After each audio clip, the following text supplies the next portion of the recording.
नमस्कार, मैं आकांक्षा और आप देख रहे हैं 4 PM न्यूज नेटवर्क। दोस्तों, ममता बनर्जी के सवालों का जवाब ना देने वाला चुनाव आयोग अब हाई कोर्ट में बुरी तरीके से फंस गया है। खबर है कि चीफ जस्टिस ने ज्ञानेश कुमार से डायरेक्ट जवाब तलब किया है कि आखिर बताओ कि कैसे काउंटिंग खत्म होने से पहले नतीजे घोषित कर दिए गए हैं। तो फिलहाल इस सवाल का जवाब देने में चुनाव आयोग की कैसे हालत खराब है और शपथ ग्रहण के महज 24 घंटे के अंदर ही कैसे बहुमत फंस गया है, इस पर ज्यादा जानकारी देने के लिए हमारे साथ मौजूद है प्रियंका जी। प्रियंका जी, क्या ममता बनर्जी ने जो कहा था वो सच साबित हुआ है? बिल्कुल सच साबित हुआ है और अब तो हाई कोर्ट ने भी माना है कि काउंटिंग के दिन जैसे खेल हुआ है, ऐसे हालातों में ज्ञानेश कुमार को जवाब तो देना ही होगा।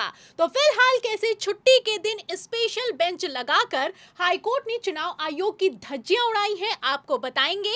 लेकिन पहले कैसे ममता बनर्जी को हराने की खेल की पोल पट्टी खुल गई है, खबर देखिए। खबर आप देखिए, इसमें लिखा हुआ है TV9 भारतवर्ष की खबर में कि पोस्टल बैलेट से 15वें राउंड तक ममता बनर्जी आगे चल रही थी, लेकिन आखिर के 5 राउंड में शुवेंदु अधिकारी जीत गए। तो आप अच्छे से जानती हैं कि काउंटिंग के दिन ममता बनर्जी ने इमरजेंसी मैसेज जारी करते हुए कहा कि जब तक आखिरी राउंड की काउंटिंग ना हो जाए तब तक जितने भी TMC के एजेंट हैं वो काउंटिंग सेंटर से नहीं हटेंगे। फिर उसके बाद किस तरीके से बवाल खड़ा हो गया, आगजनी होने लगी, जय श्री राम के नारे लगाए जाने लगे और काउंटिंग पूरी होने से पहले ही कैसे भारतीय जनता पार्टी को पूर्ण बहुमत की सरकार के तौर पर घोषित कर दिया गया, ये किसी से छुपा हुआ नहीं है।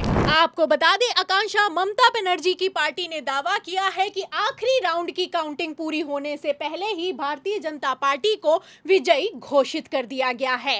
इसीलिए काउंटिंग के दिन किस तरीके से भागते भागते ममता बनर्जी काउंटिंग सेंटर पर पहुंची, आप जानती हैं। फिलहाल तब तो चुनाव आयोग ने सुना नहीं और अब यही नहीं सुनना उल्टा पड़ता हुआ नजर आ रहा है। बैलेट बॉक्स का खेल आप देख सकती हैं कि 15 राउंड तक ममता बनर्जी आगे चल रही थी, लेकिन आखिर के राउंड में शुवेंदु अधिकारी जीत गए।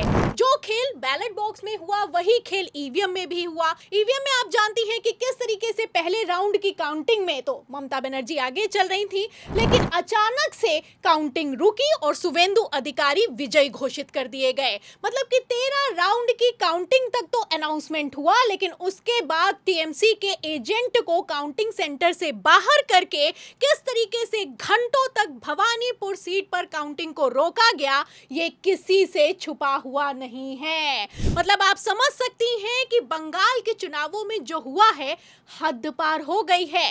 फिलहाल इसी को लेकर अब हाई कोर्ट में सुनवाई हुई है और हाई कोर्ट में जैसे ही मामला पहुंचा है, हाई कोर्ट के जस्टिस भड़के हैं और तो और ज्ञानेश कुमार से शपथ पत्र तक मांग लिया है।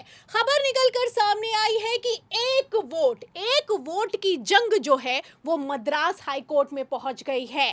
फिलहाल जहां बंगाल चुनावों को लेकर ममता बनर्जी इंटरनेशनल अदालत में जाने की तैयारी कर रही हैं, वहीं दूसरी तरफ मैं आपको बता दूं कि चुनाव आयोग हाई कोर्ट में एक्सपोज हो गया है। खबर निकलकर सामने आई है कि रविवार के दिन स्पेशल बेंच बैठाई गई है और जैसे ही तमिलनाडु में शपथ ग्रहण हुआ है, फ्लोर टेस्ट रुकने की नौबत आ गई है। वैसे देखा जाए तो थलापति विजय के पास 121 विधायकों का समर्थन है। ऐसे हालातों में फ्लोर टेस्ट तो नहीं रुकेगा, लेकिन जैसे बंगाल से लेकर तमिलनाडु में खेल हुआ है, इसको लेकर सुप्रीम कोर्ट से लेकर हाई कोर्ट में खलबली मची हुई है। अगर तमिलनाडु की बात की जाए तो तमिलनाडु में तिरुपत्तूर सीट पर मैं आपको बता दूं, आकांक्षा, कि TVK का उम्मीदवार DMK के उम्मीदवार से महज 1 वोट के अंतर से जीत गया है। अब इसी को लेकर बवाल खड़ा हुआ है क्योंकि सैकड़ों बैलेट पेपर के वोट कैंसिल कर दिए गए, इसकी सुनवाई नहीं हुई, चुनाव आयोग ने किसी तरह का जवाब नहीं दिया और नतीजे घोषित हो गए। मतलब सिर्फ 1 वोट को लेकर मद्रास हाईकोर्ट भड़का है। मद्रास हाईकोर्ट में स्पेशल बेंच बैठाई गई है और स्पेशल बेंच में सुनवाई के दौरान शिकायतकर्ता का कहना है कि मैंने चुनाव आयोग से बार बार कहा कि एक बैलेट पेपर गलती से दूसरे निर्वाचन क्षेत्र में चला गया है, लेकिन फिर भी चुनाव आयोग ने किसी तरह का कोई जवाब नहीं दिया। इसी पर मैं आपको बता दूं कि चुनाव आयोग के वकील ने कहा कि हम ये नहीं तय करते हैं कि कौन जीत रहा है, पीठासीन अधिकारी का सिर्फ हक होता है कि वो आंकड़ों के मुताबिक नतीजे घोषित कर देता है। चुनाव आयोग का कहना है कि जो पीठासीन अधिकारी का पद होता है वो तो काउंटिंग के बाद समाप्त हो जाता है, वो इस तरीके की कार्रवाई में भाग नहीं लेता है। बस चुनाव आयोग का मद्रास हाईकोर्ट में इतना कहना भर था कि बवाल खड़ा हो गया।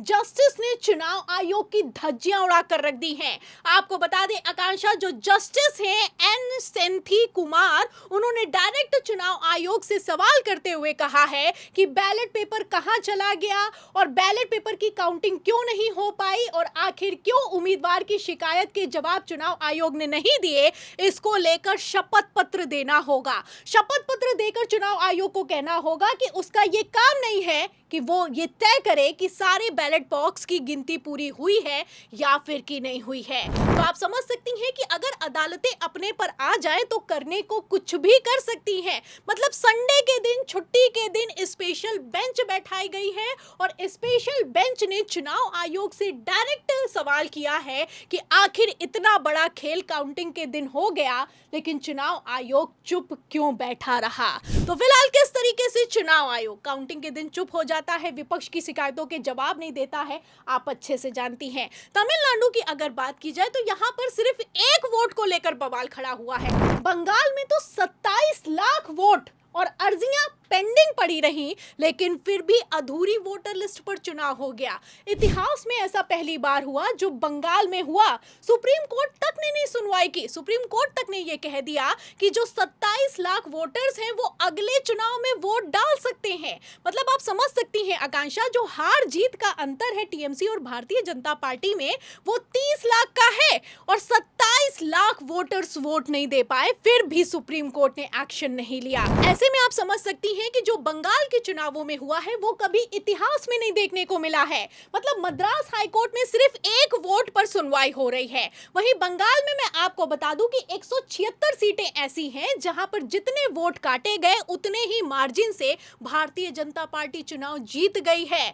आपको बता दें आकांक्षा, 2014-15 की अगर बात की जाए तो मोदी लहर चल रही थी, लेकिन मोदी लहर के बावजूद दिल्ली और बंगाल में भारतीय जनता पार्टी का सुपड़ा साफ हो गया।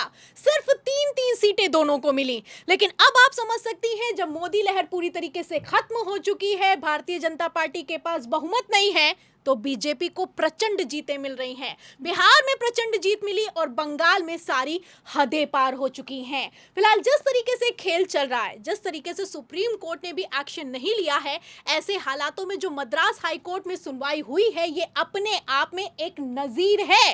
तो फिलहाल अब बंगाल चुनावों का फैसला क्या सुप्रीम कोर्ट में होगा और क्या सुप्रीम कोर्ट में ममता बनर्जी हार गई तो इस हार को स्वीकार कर लेंगी। आपको बता दें आकांक्षा, जो बंगाल के चुनावों में हुआ है, इसके बाद विदेशी मीडिया ने भी भारत के चुनाव आयोग की धज्जियां उड़ाकर रख दी हैं। ऐसे हालातों में ममता बनर्जी का कहना है कि वो तो हार नहीं मानेंगी। उन्होंने इस्तीफा भी नहीं दिया, राज्यपाल ने बंगाल सरकार को बर्खास्त कर दिया। ऐसे हालातों में जब सुप्रीम कोर्ट में सुनवाई होगी और 27 लाख वोटर्स आखिर कहां चले गए, इस पर जवाब जब देना होगा चुनाव आयोग को, तो चुनाव आयोग क्या जवाब देगा और इस सुनवाई के दौरान मोदी सरकार कैसे अपना मुंह छुपाएगी, ये देखना होगा। जी बहुत बहुत धन्यवाद आपका। तो जैसे कि हम कह सकते हैं कि लोकतंत्र को बचाने के लिए एक वोट भी जरूरी होता है, लेकिन जिस तरीके से पश्चिम बंगाल में 27 लाख वोटों का खेल हुआ है, इसके बाद क्या ज्ञानेश कुमार मद्रास हाई कोर्ट में शपथ पत्र देकर के अपनी गलती मानेंगे? इस सवाल के जवाब में और इस पूरी रिपोर्ट पर आपकी जो भी राय है कमेंट करके हमें जरूर बताएगा। फिलहाल के लिए इस खबरों में बस इतना ही। अगर वीडियो पसंद आई तो उसको ज्यादा से ज्यादा लाइक करें, शेयर करें, चैनल को सब्सक्राइब करें, ज्वाइन करना ना भूलें और देखते रहिए 4PM न्यूज नेटवर्क।